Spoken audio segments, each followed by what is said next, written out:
You can feel it before you even understand it. A quiet tightening in your chest, a sudden rush of thoughts that won't stop. Like your mind has decided to run a marathon without telling your body. You may be sitting still, doing nothing, and yet your entire system feels like it's preparing for something you can't name.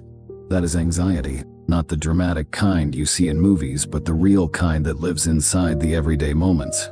When you're alone, when you're in a crowd, when you're trying to sleep, when you're trying to be normal. And the worst part is that it often feels like a betrayal. Because you're not weak, you're not lazy, you're not overreacting. You're just tired of the constant noise inside your head, tired of pretending everything is fine when it never truly is. And sometimes you wonder if there's something wrong with you, because you see other people living without this constant pressure. They seem calm, grounded, confident, and you can't help but ask yourself, why does it feel so impossible for me? If you struggle with anxiety, you probably know this feeling too well. You may not even always know what you're anxious about. It's not always a specific fear. Sometimes it's just a general sense that something is off, like you're waiting for something bad to happen. You may feel restless, like your body is in motion even when you're not. You may have trouble concentrating, because your mind keeps jumping from one worry to another. Or you may feel like you're trapped in a loop, replaying the same scenarios in your head, trying to predict every outcome so you can avoid pain. And when you try to explain it, you often struggle to find the right words. You might say, "I'm just stressed," or "I'm just overthinking," because those phrases sound acceptable. They sound normal. But deep down, you know it's more than that. You know it's not just a bad day or a rough week. You know it's something that follows you, quietly, like a shadow. The truth is, anxiety is not a personal failure. It's not a flaw in your character. It is a response that your mind and body learned over time. It is a survival mechanism that became too sensitive, and it didn't become that way overnight. It developed because your system had to adapt to something that felt unsafe. Think about your childhood or the early years of your life. For some people, anxiety begins when you grow up in an environment where emotions were unpredictable or not allowed. Maybe your home was full of tension, but nobody talked about it. Maybe you learned to keep your feelings inside because expressing them felt risky. Maybe your family valued strength and control, and vulnerability was seen as weakness. Or maybe your needs were dismissed, or ignored, or misunderstood. When your environment is unstable, your nervous system learns to stay alert. It learns to anticipate danger even when the danger is not obvious. It learns to scan for threats, because scanning becomes the only way to feel prepared. And that scanning can continue into adulthood, even when the actual danger is gone. Your mind keeps trying to protect you because it doesn't know the danger has ended. Anxiety often grows in people who are not allowed to feel safe emotionally.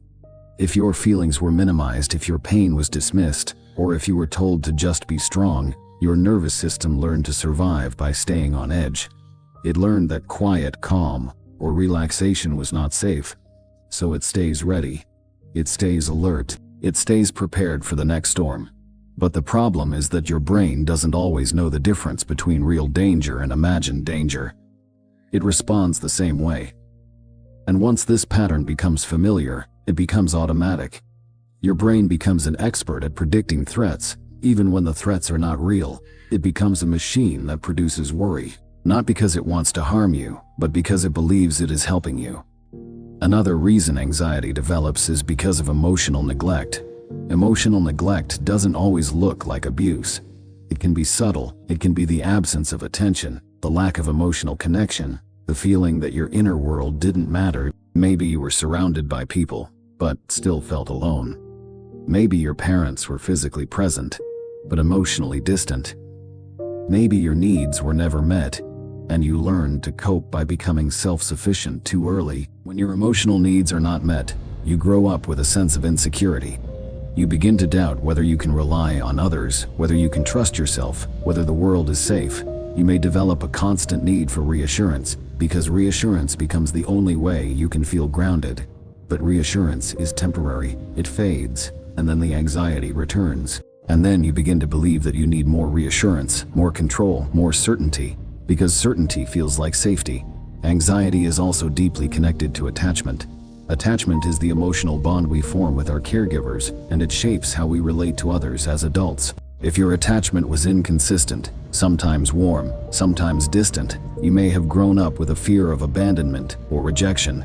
You may constantly worry that people will leave you, or that you will be rejected if you show your true self. This creates a state of hypervigilance. You become highly sensitive to any sign of disconnection, any hint of distance, any silence that feels like a warning. In relationships, this can look like constant checking, constant overthinking, constant interpreting of every message, every tone, every silence. You might feel like you're always trying to read the room, trying to predict what will happen next. And the truth is, you're not doing this because you don't care. You're doing this because your brain learned that predicting threats is a way to survive. Another common cause of anxiety is the defense mechanism of control. When your environment felt unpredictable, control became your solution. You learned to control your surroundings, your behavior, your thoughts, and even your emotions. Control made you feel safe, but control also creates anxiety because it's impossible to control everything. Life is inherently uncertain, and the more you try to control, the more your mind feels the need to control. It becomes a loop. You may feel like you need to plan everything. You may feel like you need to know the outcome before you even begin. You may avoid situations that feel unpredictable, and when unpredictability occurs, your body responds as if you're in danger. Your heart races, your thoughts spiral.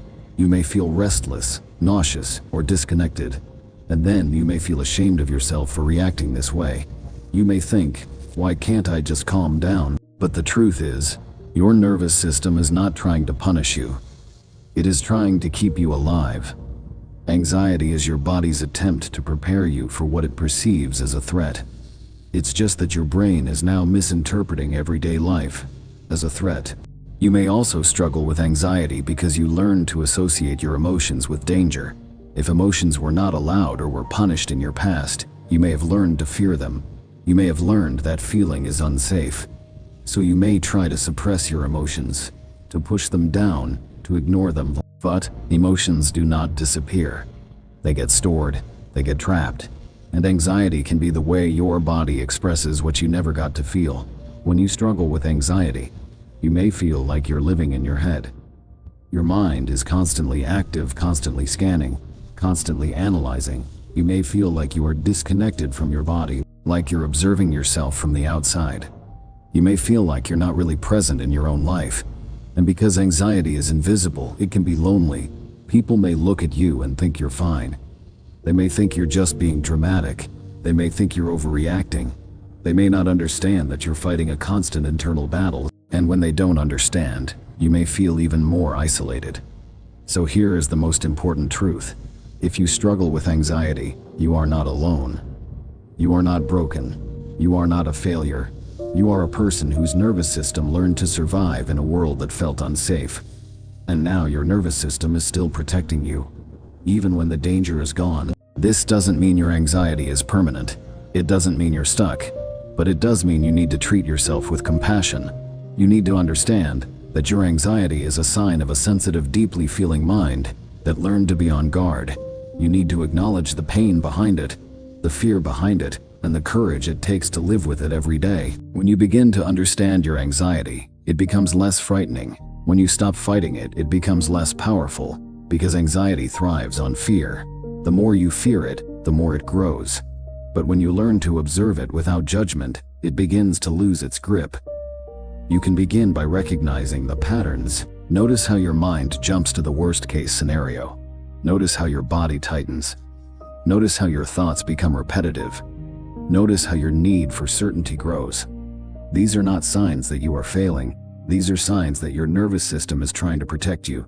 And you can begin to respond differently, not by forcing yourself to be calm, but by allowing yourself to feel, by sitting with the discomfort without trying to escape, by reminding yourself that emotions are not dangerous. They are simply signals. They are messages from your inner world. They are not proof that something is wrong with you. They are proof that you are alive. You may still have anxious moments.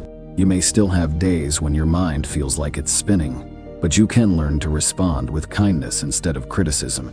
You can learn to soothe your nervous system instead of attacking it. You can learn to be patient with yourself. Anxiety may always be a part of your life, but it doesn't have to control your life. You can still build meaningful relationships. You can still find peace. You can still live a life that feels safe, even if your nervous system is sensitive. Because the truth is, anxiety is not a weakness. It is a sign that you are deeply aware, deeply sensitive, and deeply human. And that awareness, when guided with compassion, can become your strength. So, if you're listening to this right now, and you feel that familiar tightening in your chest, know this: you are not alone. You are not a burden. You are not too much. You are simply someone who has learned to survive, and you are still here. And that alone is proof of your resilience. You don't have to have everything figured out. You don't have to be perfect. You just have to keep showing up, one breath at a time, and that is enough.